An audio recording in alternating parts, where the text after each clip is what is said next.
साहब को फोन करके मुबारकबाद पेश करते। साद रफीक साहब चाहते तो वो कहते कि जी लतीफ खोसा साहब ने धांधली की, मगर ऐसा नहीं किया। जहां जहां पे शिकस्त हुई उसको खुशदिली से तस्लीम किया, खुशदिली से कबूल किया और बाकायदा एक खंदा पेशानी के साथ मामलात को आगे लेकर चले। अब हारने वाले झूठे इल्जामात धांधली के लगा रहे हैं और एक तासुर कायम करने की कोशिश करें, यह तासुर नहीं चलेगा, क्योंकि फॉर्म 45 हर किसी के पास मौजूद है। फॉर्म 45 की बुनियाद पे फॉर्म 47 जारी हुआ है, तो जहां हारे हैं उसको कबूल करें। गौहर खान साहब की मुझे समझ नहीं आती, एक दिन फतह का ऐलान करते हैं और एक दिन कहते हैं कि जी नहीं हम हार गए हैं तो हम अब अपोजिशन में बैठेंगे। भैया आपने कबल अज वक्त फतह का ऐलान किया क्यों? आपको चाहिए था वेट करते। तो मैं समझता हूं कि ये देखें हार जीत हर पार्टी को हुई है और ये अल्लाह का फजल है कि हम पंजाब में भी और वफाक में भी सिंगल लार्जेस्ट पार्टी बन के उभरे हैं। हम पंजाब में हुकूमत बनाने जा रहे हैं, अल्लाह के फजल से हमारी तादाद पूरी हो चुकी है। वफाक के अंदर इंशाअल्लाह ताला हम इत्तेहादियों की मशावरत के साथ और उनको साथ लेकर चलेंगे, वो पीपल्स पार्टी हो, वो MQM हो, बाकी जमातें हो, उनके साथ मिलकर हुकूमत बनाएंगे और एक मशावरत का सिलसिला एक खुश असलूबी से एक अच्छे माहौल के अंदर चल रहा है। और हमारी कोशिश होगी कि मिलजुल के वजारत इज़्मा के उम्मीदवार का जो ऐलान है वो बाकायदा मुश्तरका मुतफिका तौर पर किया जाए और वो जो भी होगा वो आपके सामने मीडिया के कैमरों के सामने उसका ऐलान किया जाएगा। तो मैं तो ये समझता हूं कि जो इलेक्शन कमीशन के अंदर पिटिशंस की जा रही हैं बगैर सबूतों के, इतनी फ्रिवलेस और इतने वीक आपने पिटिशंस दाखिल की हैं जिसके अंदर कोई सब्सटेंस ही नहीं है, कोई सबूत नहीं लगा सके। और देखें इलेक्शन वाले दिन मैं बतौर उम्मीदवार 90 से 100 पोलिंग स्टेशन के अंदर फिरा हूं, मेरे हल्के में एक पत्ता नहीं टूटा, एक गमला नहीं टूटा, कहीं पे झगड़ा नहीं हुआ, कहीं पे लड़ाई नहीं हुई। और देखें मैं प्रिजाइडिंग के अमले के पास भी अंदर हम जाके इंस्पेक्ट करते रहे, बाकी जमातों के उम्मीदवार भी आते रहे, तो सवाल ही पैदा नहीं होता कि खुदा ना खास्ता कहीं पे कुछ धांधली हुई हो और अमन खराब हुआ हो। पुरअमन इलेक्शन था और हर हवाले से सारे लवाजमात पूरे थे। इंतजामिया ने अपना किरदार गैर जानिबदारी से अदा किया, इलेक्शन कमीशन ने अपना किरदार गैर जानिबदारी से अदा किया। इक्का दुक्का वाकयात होते हैं, हर इलेक्शन में होते हैं, मगर इससे बुरे हालात बाई इलेक्शन में हो जाया करते हैं जहां पे अमन खराब होता है। तो मैं समझता हूं कि इन नतायज को खुशदिली से तस्लीम करना चाहिए, कबूल करना चाहिए और एक धांधली का तासर देने की जो कोशिश की जा रही है बिल्कुल नामुनासिब और ये गलत है। और अगर धांधली के बावजूद भी गौर खान साहब आपकी आजाद उम्मीदवार हिमायत याफ्ता इतनी बड़ी तादाद में जीते हैं, तो क्या वो भी धांधली से जीते हैं? और मुझे एक और बात का जवाब दे दें कि खैबर पख्तूनख्वा के अंदर बड़ा क्लियर मैंडेट मिला है तहरीक इंसाफ के हिमायत याफ्ता उम्मीदवारों को, तो क्या वहां पर धांधली नहीं हुई? धांधली सिर्फ पंजाब में हुई है, धांधली सिर्फ बलोचिस्तान में हुई है, धांधली सिर्फ सिंध के अंदर हुई है?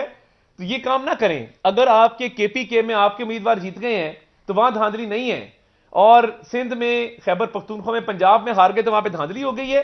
ये तासुर गलत है। आपने इब्तदाई नतीजों के अंदर गलत एक तासुर देने की कोशिश की, इब्तदाई नतीजों की बुनियाद पर आपने हतमी राय कायम करने की कोशिश की और एक धांधली का तासुर देने की कोशिश की जो कि गलत था। शफाफ, गैर जानिबदार और मुनसिफाना इंतखाबात हुए हैं। तमाम जमातों ने रिजल्ट को तस्लीम किया है। मीठा मीठा हप हप और कड़वा कड़वा थू थू नहीं चलेगा। वजारत इज़्मा का उम्मीदवार इंशाअल्लाह ताला मुस्लिम लीग नून के जो इत्तेहादी हैं, जो दीगर जमातें हैं जिनसे हमारी बातचीत चल रही है, मैं कह चुका कि मुतफिका मुश्तरका तौर पर करेंगे। पंजाब के अंदर अल्हम्दुलिल्लाह हमारी हुकूमत कायम हो चुकी है, सिंपल मेजोरिटी अटेन हो चुकी है और आगे कोशिश करेंगे कि तमाम जो हमारे इत्तेहादी सियासी जमातें हैं उनके साथ मिल के मामलात को आगे चलाया जाए। मगर ये जो इलेक्शन पिटिशंस की जा रही हैं, ट्राइब्यूनल्स का वेट किए बगैर झूठे केस बनाए जा रहे हैं, वो सियासत चमकाने के लिए तो ठीक हैं, मगर आपके पास सबूत नहीं है इनको साबित करने के लिए। इसलिए अपनी खैबर पख्तूनख्वा का जश्न मनाएं, हमें पंजाब में जश्न मनाने दें और गलत तासुर कायम मत करें। सियासत को मजीद गंदा करने की कोशिश मत करें, झूठे इल्जामात, बोहतानों की सियासत मत करें, क्योंकि अगर आपने ये काम किया तो ये मुल्क आगे नहीं चल सकेगा। हम मियां नवाज शरीफ साहब की क़यादत में इस मुल्क को तरक्की की शारा पर गामजन करना चाहते हैं। वो जो 2018 से पहले का पाकिस्तान था जिसके अंदर अशियाए खुर्दनो सस्ती थी, रोजगार था, पाकिस्तान की एक बैनुल अक़वामी सतह पर इज्जत थी, हम उसको बहाल करना चाहते हैं और इंशाअल्लाह ताला ये मुल्क एक अजीम मुल्क बनेगा और हम इसके तमाम मसाइल इंशाअल्लाह ताला हल करेंगे। एक एक करके करेंगे। पावर शेयरिंग की बात की जा रही है कि पावर शेयरिंग का फार्मूला जो है वो तैयार किया गया है और 2 साल एक की और 2-3 साल एक की हुकूमत रहेगी। इसमें किस हद तक सदाकत है? क्या कोई ऐसा फार्मूला नहीं? ऐसे देखें, ऐसा कोई फार्मूला डिस्कस नहीं हुआ, ये महज क्या सराहियां हैं।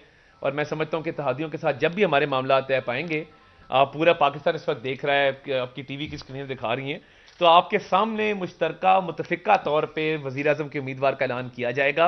और पंजाब के लिए अल्लाह ताला का शुक्र अदा करते हैं कि पंजाब में हमारी हुकूमत आई। ये जो आपकी बार सड़कें टूटी हुई हैं, जो पंजाब के अंदर इन्होंने मुरम्मत नहीं की, उस्मान बुज़दार साहब आज कहां पे हैं? पिछले 5 साल क्या हुआ, क्या खिलवाड़ हुआ इस मुल्क के साथ? और मैं अपने हल्के की अवाम, मैंने 127 का शुक्रगुजार हूं, उन्होंने जिस एतमाद का मुझ पर इजहार किया, और मैं इंशाल्लाह ताला इस हल्के की महरूमियां भी दूर करने आया हूं। तो मैं अपने हल्के के हवाले से भी हर फोरम पे आवाज उठाऊंगा, और अब पंजाब हुकूमत आ चुकी है तो इंशाल्लाह ताला हल्के की महरूमियां भी दूर करेंगे।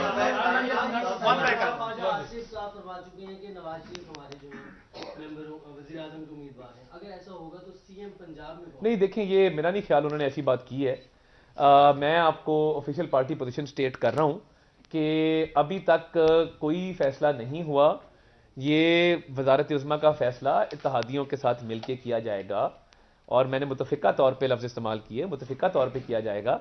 अभी तक पार्टी की तरफ से कोई ऐलान नहीं है इस हवाले से। जो पार्टी ऐलान करेगी उसका वक्त है। जी मलिक आरिफ साहब, एक सेकंड आपको बना दें। मरियम नवाज अगर आप लोगों का फार्मूला तय नहीं होता तो पीएमएलएन का ये ऑप्शन है कि वो अपोजिशन में वफाक में बैठ सकती है या नहीं? बिल्कुल ये ऑप्शन मौजूद नहीं और आप लोग वफाक में ही बैठेंगे। देखिए, बात यह है कि इस मुल्क को जो दरपेश चैलेंजेस हैं, हम समझते हैं कि उनके हल के लिए हमें अपना किरदार अदा करना है, और इत्तेहादियों के साथ जो मुशावरत हो रही है उसके नतीजे में हमारी हतल वसा कोशिश है कि कोई अच्छा हल निकल आए। पहली ऑप्शन तो यही है कि हम मिलजुल के हुकूमत बनाएं, और वफाक में हम 2-3 पार्टियां मिल के जो है वो हुकूमत करें। बाकी फिर आगे कोई डेडलॉक आता है तो आपको जरूर बता देंगे। अभी तक अभी फैसला हो जाएगा पार्टी ऐलान। भाईजान, मैं कह रहा हूं ना, अभी ना वज़ीर आज़म का फैसला हुआ ना वज़ीर आला का, जब होगा आपको बता देंगे। आप 6 दफा पूछेंगे, मेरा तो जवाब वही होना ना जो पहले बार बार जब नून लीग इलेक्शन लड़ी थी तो बार बार एक ही नाम था, नवाज शरीफ वज़ीर आज़म के तौर पे। लेकिन अब आप लग रहा है कि नून लीग नवाज शरीफ के नाम से बैकफुट पे चली गई है और कोई नया नाम या कोई पिछले साबिक वज़ीर आज़म का नाम ज्यादा फ्लूट किया जा रहा है। तो ऐसी कोई सूरत हाल है? देखिए, मैं ये समझता हूँ, देखिए मैंने जो बात की कि मुश्तरका और मुतफिका तौर पे ऐलान किया जाएगा, तो वो देखिए ना, इत्तेहादियों को भी हमने ऑन बोर्ड लेना है, और हमारी पार्टी का हर फैसला, हम या नवाज शरीफ हमारे कायद हैं, हम उनके हर फैसले के ताबे हैं, वो सुनते सबकी हैं, मुशावरत सबसे करते हैं, और जब वो फैसला पार्टी के हवाले से करते हैं तो हम उसको तस्लीम करते हैं। तो अभी तक मैं नहीं समझता ऐसी कोई बात है। मुशावरत का सिलसिला आगे बढ़ेगा। आज पीपल्स पार्टी की भी सेंट्रल एग्जीक्यूटिव कमेटी की मीटिंग है, वो अपने भी कुछ फैसले आपको बताएंगे, कुछ कंडीशंस बताएंगे, उसके बाद हम हतमी तौर पे इस पर राय कायम कर सकेंगे। जी जो नाम आई हैं आपके पास वज़ारत उज़्मा के लिए और वज़ीर आला पंजाब के लिए, जो इनिशियल नाम चल रहे हैं, डिस्कस हो रहे हैं, वो भी बता देंगे। नहीं, मैं देखें, मैं बड़ा अपने आप को एक जिम्मेदार शहरी और सियासतदान समझता हूँ। मैं क्या सराहियाँ नहीं कर सकता। मैं पार्टी का मरकजी सतह पे डिप्टी सेक्रेटरी जनरल भी हूँ, तो मेरी ये जिम्मेदारी बनती है कि आपको हकाइक से आगाह करना और क्या सराहियों को रोकना। तो मैं तो जो पार्टी पोजीशन थी ऑफिशियली वो आपको स्टेट कर दी। इंशाल्लाह ताला जब भी पार्टी फैसला करे कि वज़ारत उज़्मा का इत्तेहादियों के साथ मिलकर और वज़ारत आला का, तो सबसे पहले अदनान शेख साहब को मैसेज चला। बिल्कुल सही कहा है कि इत्तेहादियों के साथ मिलकर इसका ऐलान किया जाएगा। पार्टी तो आपने अपना एक कैंडिडेट बनाया होगा ना कि वो हम फ्लोट करेंगे, क्या अभी उसका फैसला नहीं हुआ? या विदिन पार्टी हो चुका है कि मुस्लिम लीग नून की जानिब से ये नाम पेश किया जाएगा, इत्तेहादियों से उस पे? देखिए, अभी तो उम्मीदवार की बारी बाद में आती है। अभी तो देखिए ना, हम नंबर्स के हवाले से बात कर रहे हैं कि कौन सी पार्टी शामिल होगी तो कितने नंबर्स हमारे इंक्रीज होंगे, और किन शराइत पे या किन आपस के मामलात को तय करके जो है ये इत्तेहाद कायम किया जाएगा। अभी नंबर पूरा नहीं है। नहीं, नंबर तो हमारा पूरा है। अगर एमक्यूएम को और पीपल्स पार्टी को नून के साथ मिलाएं तो नंबर हमारा पूरा। आप सवाल लीडिंग क्वेश्चन आप अच्छा करते हैं, वो आपका कई दहाइयों पर मुहित जो है वो साफ्ती करियर है, मगर बात यह है कि नंबर पूरा होने के साथ साथ सबसे पहले हमने इन मामलात को तय करना है कि इत्तेहादियों की तरफ से जो कंडीशन रखी जाएंगी या उनकी तरफ से जो मामलात आएंगे उनको खुशरूबी से हल करना भी हमारी जिम्मेदारी बनती है। बताइएगा कि आपके जो पुराने इत्तेहादी हैं JUI के मौलाना फजलुर रहमान, कहा यह जा रहा है कि वो कहीं पे कुछ नाराज हैं, अभी मुलाकात भी नहीं जा रहे, इसमें किस हद तक सदाकत रास्ते तो आपके हुए हैं? मौलाना साहब हमारे लिए इंतहाई इज्जत की जगह हैं, और कल मौलाना असद महमूद साहब का मुझे मुबारक का मैसेज आया मेरे हल्के के हवाले से, तो हमारे बड़े दरीना ताल्लुकात भी रहे हैं और हम इत्तेहादी भी रहे हैं, हमारी सियासी वाबस्तगियाँ एक दूसरे से, और एक ज़ाती ताल्लुक भी, वो भी कई दहाइयों से चलता आ रहा है। तो हमारी कोशिश होगी कि मौलाना साहब को भी जो है वो मनाया जाए और अगर कोई उनके मामलात हैं उनको हल किया जाए, उनको साथ लेकर चला जाए। मौलाना साहब के आने से बड़ी बरकत होगी, वो हमेशा जो है बड़ी शफकत फरमाते हैं। तो हम चाहेंगे कि मौलाना भी इस कारवां का हिस्सा बने, इस सफ़र में हमारे हम सफ़र बने। कि आपने कहा कि अभी वज़ीर आला का फैसला नहीं हुआ है, लेकिन इतना बता देंगे कि वज़ीर आला जो होगा वो शरीफ फैमिली से होगा। देखिए, मैं कबल अज़ वक्त कोई बात नहीं करना चाहता। हम पंजाब के नंबर पूरे कर चुके हैं। ये मेरी जगह नहीं है कि मैं वज़ारत आला के उम्मीदवार का ऐलान करूं। मैं आपके सामने अभी तुरम खान बन के यहाँ पे कहूँ कि जी मैं ऐलान कर दूंगा। ये कायद ने ऐलान करना है, कायद की मंजूरी से होना है, और मैं अपनी जगह को समझता हूँ कि मेरी पार्टी पोजीशन क्या है, और उसके मुताबिक जो मैं मालूमात आपको फराहम कर सकता था वो मैंने, मेरा ख्याल है, बड़ी तंदही के साथ और फर्ज शनासी के साथ आपके सामने आपको गोशगुजार की है। आप क्या समझते हैं कि पंजाब की वजारत आला के लिए मरियम नवाज ज्यादा मौजू है या हमजा शहबाज ज्यादा मौजू? देखिए, मैंने दोनों के साथ काम किया है, दोनों के साथ मेरी बड़ी कुर्बत है, और मेरे बस में मेरे बस में हो तो मैं तो कहूँ कि दोनों को बन जाना चाहिए। बता दीजिएगा कि शेख रोहेल असगर साहब जो हार गए हैं, जो वसीम कादर कल शामिल हुए नून लीग में, ये प्री प्लान था या दोबारा उन्होंने अपनी मर्जी से? देखें, हमने शेख रोहेल असगर साहब को वसीम कादर साहब ने हत्या बयान दिया है, अब उसका कफारा नून लीग अदा करेगी या वो खुद करेगी? देखिए, बात यह है कि वसीम कादर साहब के हवाले से हमने शेख रोहेल असगर साहब को इत्मीनान में लिया, और ज़रूरी समझा कि उनको इत्मीनान में लिया जाना चाहिए। हमारे सीनियर साथी हैं, पार्टी के लिए उनकी कुर्बानियाँ हैं, उनकी सियासत जो है वो 1970 से शुरू होती है, उनके वालिद का, उनकी पूरे ख़ानदान का एक किरदार है। तो मैं ये समझता हूँ कि ये एक अच्छा कदम हमने लिया और सबको इत्मीनान में लेकर लिया। तो बाकी कफारे के वाले से वो खुद आपको बताएंगे कि वो क्या कहना चाहते हैं। आरिफ मलिक साहब दूसरा सवाल वो मेरे से मुताल्लिक़ कहना चाहिए। आपने बिलावल भुट्टो को अपने हल्के से हराया है, बड़ी तनकीद भी की आपने बिलावल भुट्टो के ऊपर, मनाज़रे का भी कहा कि ये सिंध की जो हालत है इस हल्के की नहीं होने दूंगा। उसको अगर ज़्यादा बनकर देखते तो आप रुकावट बनेंगे? देखिए, मैं ये समझता हूँ कि इलेक्शन में हमने बतौर कारकुन के एक पार्टी के चेयरमैन का मुकाबला किया, मगर मैं बिलावल साहब को ये कहना चाहता हूँ कि उन्होंने एक बड़ा कदम उठाया लाहौर से इलेक्शन लड़ने का, और एक जुर्रतमंदाना कदम उठाया, और इसके लिए गट्स चाहिए होते हैं। मैं उनकी सियासत से लाख इख्तलाफ करूँ, उनकी हल्के में तर्ज अमल से लाख इख्तलाफ करूँ, मगर मैं ये समझता हूँ कि बतौर सियासतदान एक बड़ा कदम उन्होंने उठाया था। उसका नतीजा अल्लाह ताला का शुक्र है हमारे हक में निकला, मगर मैं कतन ये नहीं समझता कि मुझे पीपल्स पार्टी की राह में कोई रुकावट बनना चाहिए या मुझे बिलावल साहब की राह में कोई रुकावट बनना चाहिए।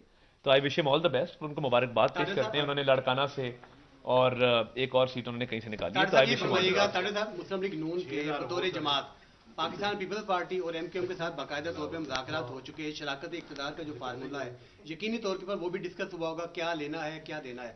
ये बताइएगा कि एमकेएम और पीपल्स पार्टी की डिमांड्स क्या हैं, कहाँ पे आपने एग्री किया है, कहाँ पे डिसएग्री? देखिए, अभी तो वो आपस की मुशावरत कर रहे हैं ना, हमने तो अभी उनको हुकूमत साजी की दावत दी है और हुकूमत कायम करने के हवाले से बाकायदा एक मुलाकात की है। तो वो आपस में देखें ना, सीईसी बनाने का मकसद ये है कि वो अपनी मुशावरत करके हमें अपनी हतमी राय से आगाह करेंगे और हमें बताएंगे कि उनके क्या मुतालबात हैं और किस तरह की गवर्नमेंट होनी चाहिए और कैसे चलनी चाहिए। तो अभी हमें इंतजार है उनका, तो जिस तरह हम इंतजार करें आप भी इंतजार फरमाइए। पीटीआई के 92 अरकान है, उनमें से कितने लोगों का आपके साथ राब्ता है या उनमें से भी कोई आने? काफी लोगों से राब्ता है, पीटीआई के हिमायत याफ्ता आजाद उम्मीदवारों से भी राब्ता है, तो हम कोशिश करेंगे कि उनकी भी एक अच्छी तादाद हमारे साथ शामिल हो।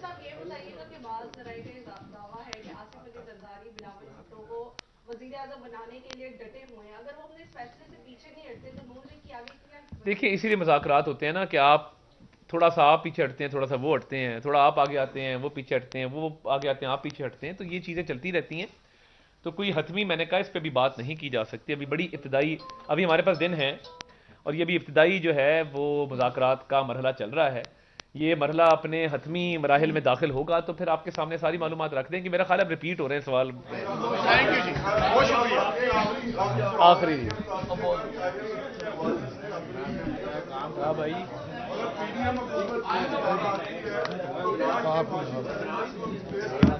जी, बिल्कुल